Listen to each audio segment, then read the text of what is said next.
Kong's brought back to civilization, but in the middle of the sea, he has his first battle with Godzilla. What happens is, the ship is swimming into an area of just floating wrecked ships, and Steve Martin notes that these ships have been destroyed for a while. He can just, they were destroyed recently because he can just tell by the way they look. And once this the ship starts getting little distress signals, which aren't actually distress signals, they're warnings, going out to all ships that you shouldn't sail in this area. Turns out that this was a Navy battleground, and Godzilla was fighting the combined forces of the Japanese and American navies here, as he had risen up and showed up on a lot of satellite footage.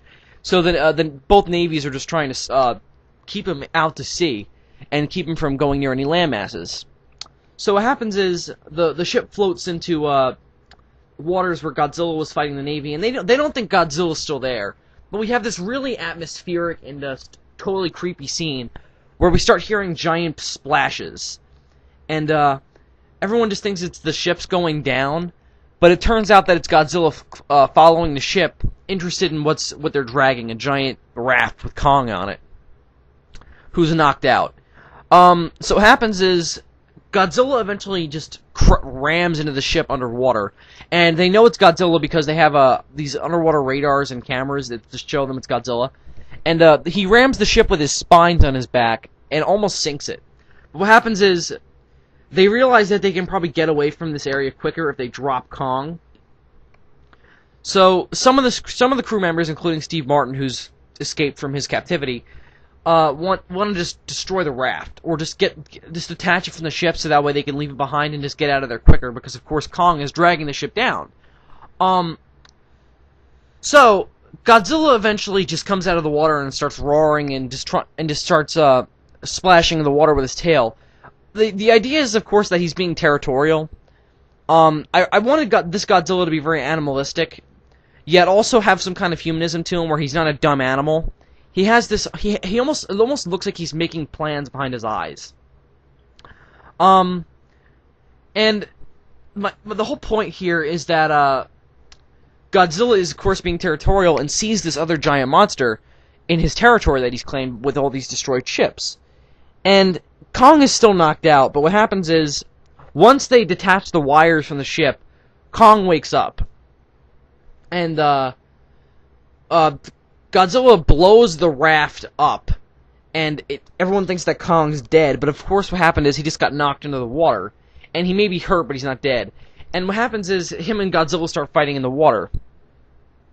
Although, of course, it is known that gorillas cannot swim, so Kong gets his hairy ass whooped. And Godzilla, of course, emerges victorious, and Kong just starts swimming back to shore, and of course the closest shore is America. Godzilla follows, but Kong goes a different. Kong is going a different direction, and Godzilla originally doesn't think it would be much of a threat, so he swims in kind of a different direction. He's not chasing Kong, but he's still swimming towards America, just a different kind of direction. The ship returns to port, and of course the corporation is mad that they lost Kong, but then they hear news reports of just giant destruction occurring in towns in New Mexico. Turns out Kong swam to shore in New Mexico and is causing destruction there. Although no one knows, of course, what it is. It's just reports of a giant gorilla running around. And they still have to get this fight to happen. But what happens is the big arena was built in like Arizona, and New Mexico's pretty close to Arizona, so Kong is heading there, and the corporation's trying to draw him there because they already have a method of drawing Godzilla there. They had it the whole time. Their plan was to use a giant nuclear reactor, turn off all the nuclear reactors in Arizona, and just have Godzilla go to that one and then cause the fight. What they end up doing is they just start attacking Kong and draw him there with helicopters and such things, and Godzilla follows, of course, the nuclear reactor, and they're both brought to the arena. And Godzilla and Kong fight. Godzilla wins again, but Kong is supposedly killed and knocked into a giant generator Not of nuclear energy, but just like the power generator for the whole arena. And everyone thinks Kong's dead. Godzilla destroys the arena, kills a lot of people, and then goes back. But now he's heading east. So now he's in, like, you know, the Midwest, and he's causing a lot of destruction to small towns, and he hasn't reached a city yet. But everyone thinks that he's going to reach Seattle really soon. So they have to stop him before he gets to Seattle. And what happens is Kong ends up waking up when there's only a few people left in the in the arena that's been destroyed, who are just kind of cleaning up the place and just looking for dead bodies. Kong wakes up, and it turns out that he wasn't dead. He was made stronger, actually, by the electricity. Which I'm going with that old idea from King Kong vs. Godzilla from 1962, that electricity makes him stronger only because I need some kind of plot device. Anyway, so Godzilla is now heading towards Seattle, and Kong is chasing after Godzilla in anger.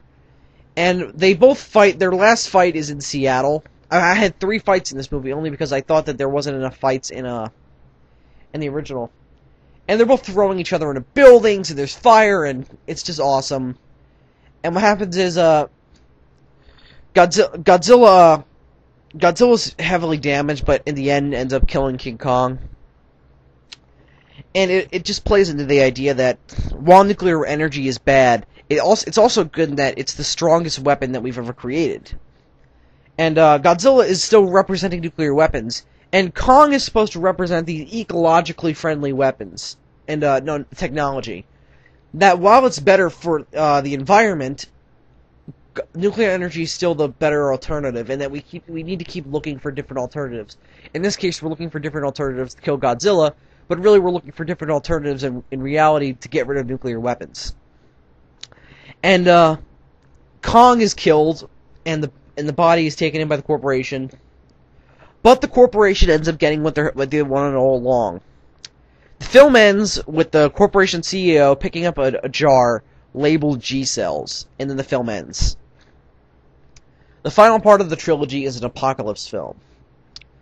It's called Shadow of Godzilla, and I'll read you the description now. Shadow of Godzilla. When Godzilla battled Kong, he was damaged severely and left body cells all over Seattle. The corporation who had him fight Kong takes plenty of samples from the scene and starts using them for genetic experimentation. They intend to create a new organism of which they can harvest Godzilla's regenerative abilities.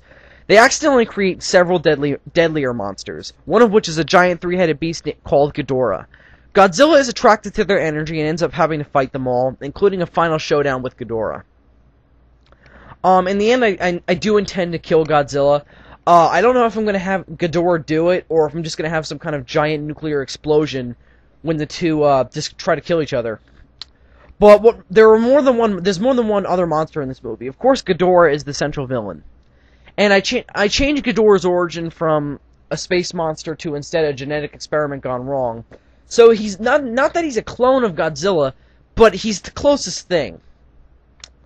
Now, this isn't the end of the franchise. I had another idea for a movie that I won't get into here, or maybe I'll give it away at the end, but anyway. So, there are other monsters in the movie, and Godzilla fights one in the very opening scene.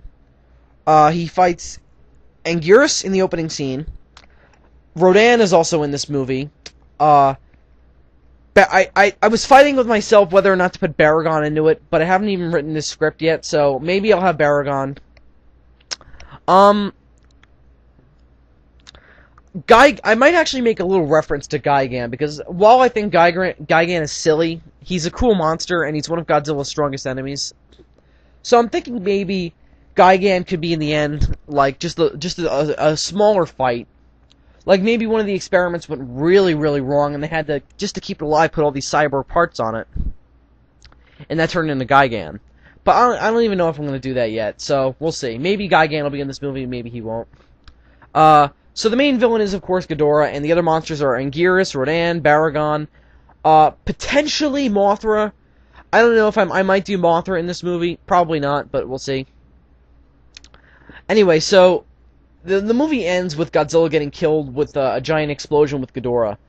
and the world is just left in complete awe at what's happened over these past few years of with just Godzilla coming back to life, and so the world is now just left with, we have to get rid of we have to find, we found a, we didn't kill Godzilla.